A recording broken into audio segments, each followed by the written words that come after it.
Did you like the new Internal Bleeding? No? You heard him.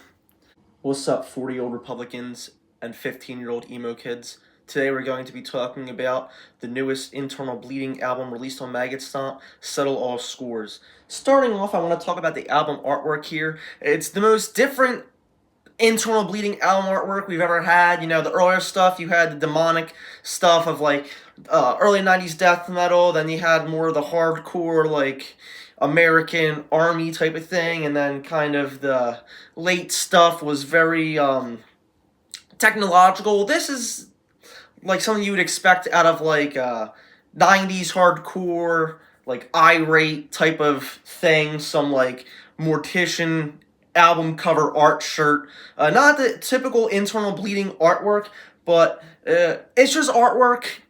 You know, Internal Bleeding has never been one to have, you know, the most insane John Zig, you know, whatever, you know, stuff that looks like, you know, Souls to Deny or Benediction or Resurrection, you know. It's never been that degree of stuff, if we're being honest. But to talk about the actual music, I wrote down, so for this one I did it very differently since I'm such a big Internal Bleeding fan.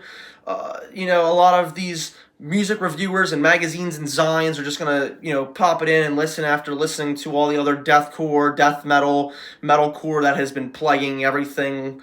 I actually listened to this very differently than I did any other music I review. Since I'm such a big Internal Bleeding fan, I know what to listen to, I know what to expect, I know how the rest of their catalog sounds. So I really went in depth. I ranked every song. So the first song, Interchangeable Pact. I said it's very Voracious Content opening. So if you're a fan of, you know, the earlier death metal of Voracious Content, you're going to immediately like the intro. It's groovy with a little more guitar like the normal, sort of like that Mortal Decay type of guitar lickage, kind of, if you want to compare it to anything. It has what I'll say, like, the trade-offs. I don't know what you call this, but Dying Fetus has been using the same formula where Steve growls and then Chris like hardcore shouts like after it. It's kind of like the duo. I don't know. I just call it trade-offs. But Dying Fetus has been doing it. I said it's a good opener song. 7 out of 10. The next track, Settle All Scores, is also very voracious opening, more than before. The intro reminded me a lot of like Humanicide. Like, it's almost the same exact structure. I was waiting for Frank Rini to pop out and start singing. Cool vocal mixing and effects. Cool death metal parts. The closest thing to early Internal Bleeding, with some hardcore patterns here and there. Gets a little too hardcore towards the middle, but the end guitar solo and breakdowns make up for it. Another 7 out of 10. So start off good, you know, good start. Prophet of Deceit, kind of title again, Voracious Prophet of the Blasphemies. Oh, like Easter eggs. Heavy start, then ramps the speed up. Some more death metal riffage, very primitive, brain dead song. So, you know, if you're into like, you know, real brain dead, stupid slam, this is for you. Cool vocal effects at the end, kind of reminded me of like Deicide, like Pyrexia type of like vocal effects. I gave this one an 8 out of 10. Enforced Compliance. The drums here steal the song, I said. Very good rhythm, sound for the drums. Could care less about really anything else going on except maybe a slam here and there. Steve reminded me of Frank Rini in some parts here and there. Cool tempo change in the middle, but I could care less about the guitars in this one. This was a good song to showcase the drummer, like I mentioned. The end riff was a nice change of pace. Starting to get a little formulated here. I gave this one a 6 out of 10. So that was the first song that I thought was just like, okay. Crown of Significance, I actually did a video, I talked about this one. I don't care for it. It was like a palate cleanser to me. Feels like an appetizer for the rest of the album. Pet peeve of mine, I cannot stand the bleh. I gave this one a 5 out of 10. Empire of Terror, cool start, very nice riffage. Wish there was more like that at the start of the album. Very, like, again, Deicide kind of, good groove. Sounds a little Rini in sections for Steve. With the patterns, cool classic patterns to Internal Bleeding. for that like signature internal bleeding sound. I think that this is more of the style that needs to be really explored because it really signifies like the roots of internal bleeding. 8 out of 10. Next, we have Glorify the Oppressor. Nice technical riffage. Vocals were a little overproduced on this one. It's like, let the man sing and showcase his song. Like, let him show off his voice, you know? Awful bleh. Yeah. I cannot stand it. Like, this isn't Dying Fetus. Like, the new Dying Fetus I talked about as well. It's like, these bands are just like the same formula, just the bleh and the trade-offs. Weakest song on album by far. Tired of hearing Oppressor over and over again. Very Dr. Seuss rhyming. End sounds a little like Demonacy though, with the vocals that aren't Steve's. I don't know who's on that. I was gonna give this a 3 until I heard the end with like the Demonacy type of like vocals, so I'm going with a 5.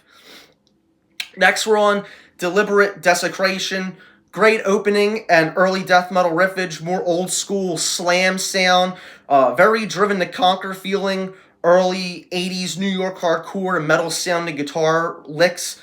Frank Greeny gutturals were very nice along with the other guest vocalists. This is going to get the 9 out of 10 for the best song on the album.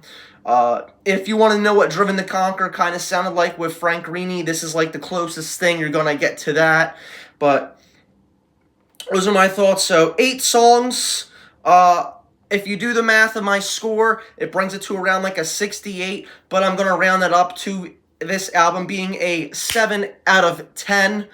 Very good moments. Some signature songs that could go into any internal bleeding fan or fan of death metal or hardcore's Spotify playlist. Some songs that were just less memorable on this for me, just kind of generic in the sense of it doesn't really bring anything to the table. Rounds the album out very nicely though. This is a nice peak of internal bleeding modern.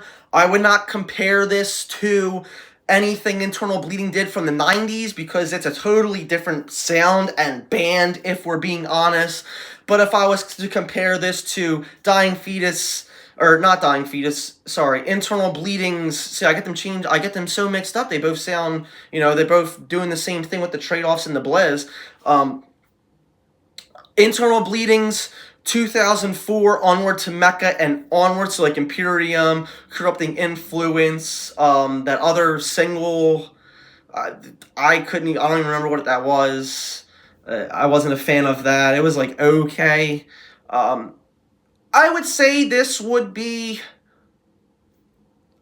above the single from a few years back that I forget the name of. I would say it's better than Onward. It's better than Imperium. And I'd probably, is it better than Corrupting Influence? It depends on what type of sound you look for in internal bleeding. If you are more of just the dummy slam hardcore type of thing, Set of Lost Scores might be more for you. It also could be a little closer sounding to Voracious, like a little more 90s sounding as Corrupting Influence. Someone like Chris, the only original member left, to still be, first off, in the death metal scene 30 plus years is no shortage of a victory. And for him to still be cranking out memorable internal bleeding tunes, and the band's never been bigger, playing a lot of hardcore like Dying Fetus, playing those hardcore shows really do help. Because you get the metal and you get the hardcore, you get the best of both worlds, you broaden your audience, I get it from a business standpoint, but it really is no shortage of like a top 10 spot for brutal death metal, in my opinion, of bands of all time. Internal Bleeding would definitely be right up there, top 10 to me still. gives Internal Bleeding fans of all scenes, ages, whatever, new tunes. There's a lot of new Internal Bleeding for everyone here. So there you have it. A big Internal Bleeding fan, um, of different styles of Internal Bleeding throughout the years, But that's my opinion. Hope you enjoy. It is on Maggot Stomp. I will say Maggot Stomp has been building a nice little roster again. Internal Bleeding, I saw like dripping what had like the Maggot Stomp logo on it. The new Dying Remains was really cool. I like that. So Maggot Stomp has been kind of a little more solidified recently.